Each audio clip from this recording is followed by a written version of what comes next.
Hello friends, welcome to another new session of Smita classes. Today we will be dealing with the Social Studies book of Standard 5. The name of the book is Social Studies Success and it is the 7th chapter we will be studying today. The name of the chapter is Prairies the Grasslands. Okay, Prairies the Grassland. This is the 7th chapter. We will study about this. Grasslands से आप लोग क्या समझते हैं? घास बहुत जहाँ उगी हुई हो, जो कि जितने भी कैटल होते हैं, गाय भैंस भेड़ बकरी, उनको जहाँ चरने की जगह मिले, जहाँ वह जाके घास खाती हैं, ग्रेजिंग करती हैं, वो एरिया को ग्रासलैंड कहते हैं, जहाँ पे बहुत सारे घास उगती है। तो कंट्री के अलग अलग, मतलब कंट्री क्या पूरे वर्ल्ड में अलग अलग कॉन्टिनेंट्स में जो अलग अलग तरह के घास का एरिया है, उनका नाम भी अलग अलग है। तो ये जो है, ये हम लोग पढ़ेंगे, ये प्रेरीज के बारे में पढ़ रहे हैं, जो कि नॉर्थ अमेरिका के ग्रासलैंड्स का नाम है। इसी तरह का साउथ अमेरिका के ग्रासलैंड का नाम है पैम्पास। यूरोप के ग्रासलैंड का नाम है, यूरोप तो नहीं, ऑलमोस्ट सेंट्रल एशिया कहेंगे, स्टेपीज है। और अफ्रीका के ग्रासलैंड का नाम है वेल्स। ऑस्ट्रेलिया के ग्रासलैंड का नाम है डाउन्स। आपने अक्सर सुना होगा इनका नाम, है ना। तो आज हम लोग नॉर्थ अमेरिका के ग्रासलैंड्स के बारे में पढ़ेंगे, जो है prairies. The temperate zone lies between 23.5 degree north and 66.5 degree north in the northern hemisphere, and between 23.5 degree south and 66.5 degree south in the southern hemisphere. Most of the grasslands are located in the temperate zone. The word prairie comes from a French word meaning meadows. The grasslands are known by different names in different countries. The major grasslands of the world are North America prairies, South America pampas, Russia steppes, Australia downs, South Africa velds. देखिए, आपने पहले के chapters में, SST के chapter में पढ़ा है ना, कि कौन सा ट्रॉपिकल जोन होता है, कौन सा फ्रिजिड जोन, कौन सा टेम्परेट जोन। तो ट्रॉपिक ऑफ कैंसर जो है वो 23.5 डिग्री नॉर्थ में है, और उसके ऊपर जो है नेक्स्ट लैटिट्यूड, जो मेन लैटिट्यूड हमने पढ़ा है, वह है 66.5 डिग्री नॉर्थ लैटिट्यूड। तो 23.5 डिग्री नॉर्थ से लेके 66.5 डिग्री नॉर्थ लैटिट्यूड के बीच का जो जगह है, उसको हम लोग कहते हैं टेम्परेट जोन कहते हैं। और ये हम लोग अभी नॉर्दर्न हेमिस्फीयर के बारे में ही पढ़ रहे हैं, तो वो नॉर्दर्न हेमिस्फीयर का टेम्परेट जोन। उसी तरह सदर्न हेमिस्फीयर में 23.5 डिग्री साउथ लैटिट्यूड जो है, मतलब ट्रॉपिक ऑफ कैप्रिकॉर्न से लेके 66.5 डिग्री साउथ का जो लैटिट्यूड है सदर्न हेमिस्फीयर में, उनके बीच की जगह को भी टेम्परेट जोन कहते हैं। ठीक है, तो ज़्यादातर जितना भी वर्ल्ड का ग्रासलैंड से लंबी लंबी घासें जहाँ पे है, वो सब कहाँ पे है, वो सब टेम्परेट जोन में ही रहता है। अब यह जो प्रेरी वर्ड है, यह फ्रेंच लैंग्वेज से आया, जिसका मतलब है meadows.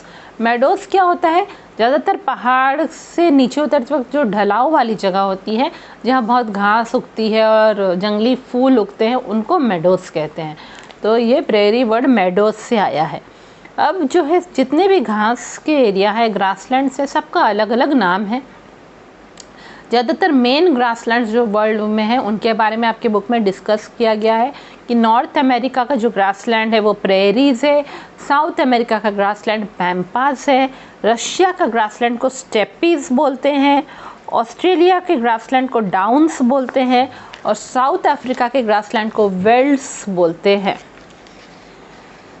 The prairies are a vast stretch of land in the center of North America. This land is either flat or hilly and covered with tall grass for miles and miles. Hardly any trees are found. Before the coming of the European settlers, the land of the prairies was used as the grazing ground for herds of bison.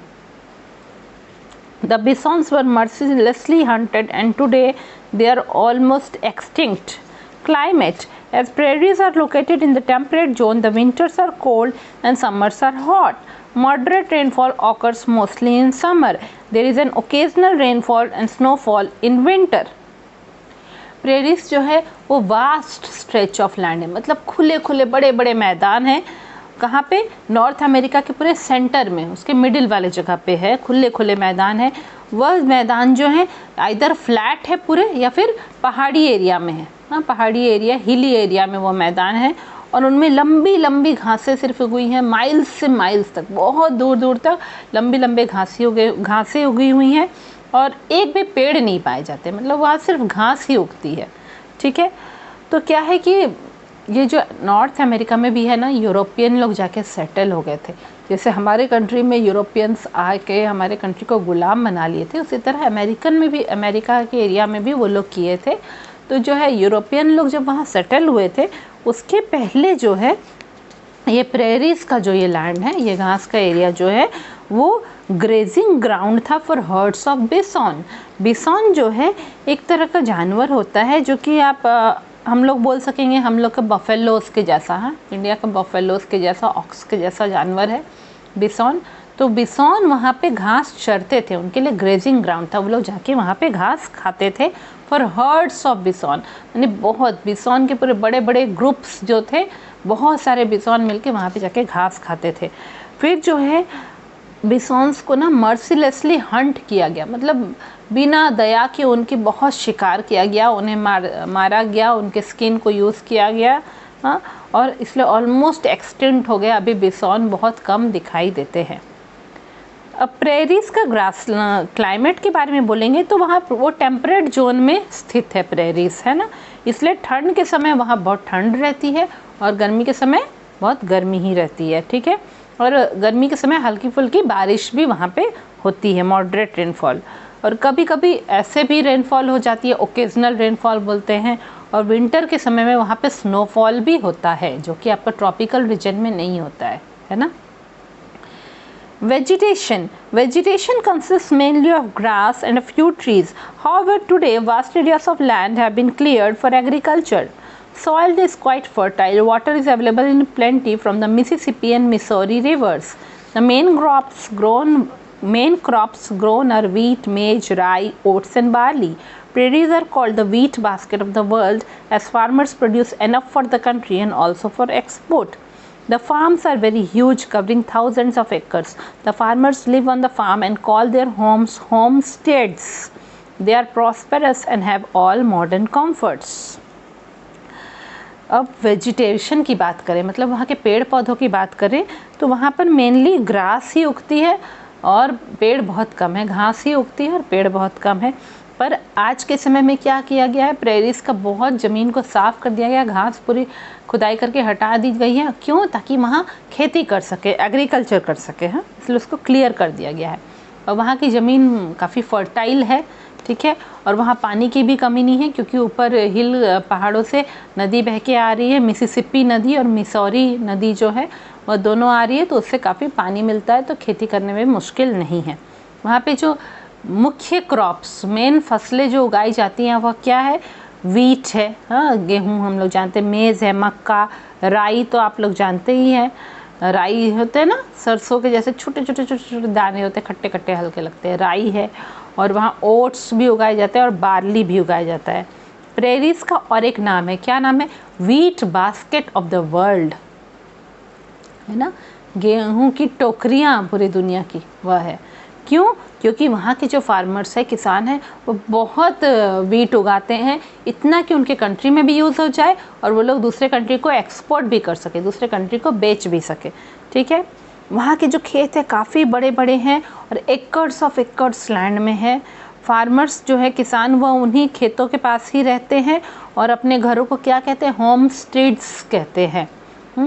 वहाँ के किसान जो है वो, देखिए हमारे India के किसान क्या है, ज़्यादातर गरीब हो गए हैं, पर क्योंकि यहाँ पे मानसून पे डिपेंड करते हैं, कई बार खेती होती है ठीक से, कई बार नहीं होती है, पर वहाँ के किसान काफ़ी समृद्ध हैं, पैसे वाले हैं और उनके पास सारा कंफर्ट है लाइफ का, जो भी लाइफ में आराम की चीज़ें होनी चाहिए, आराम देने वाली चीज़ें, वो सब चीज़ है।